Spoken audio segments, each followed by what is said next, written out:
In this short tutorial, I will show you how to remove multiple accounts on Roblox Mobile. If you have a second Roblox account that you no longer want to use, it's important to remove it to keep your accounts organized and secure. To get started, open up the Roblox Mobile app and then tap on the More button at the bottom right corner of the screen. Then scroll down to the very bottom. Tap on the Switch Accounts button.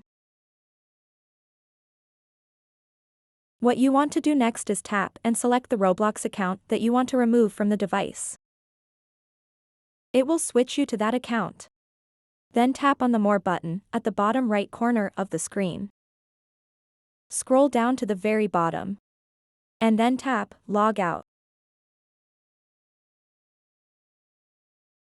Tap Log Out one more time to confirm it.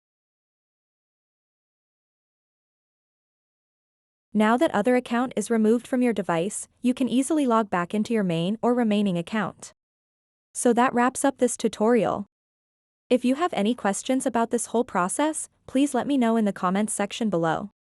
And if this video helped you out, please give it a big thumbs up and subscribe to this channel for more tutorial videos like this one.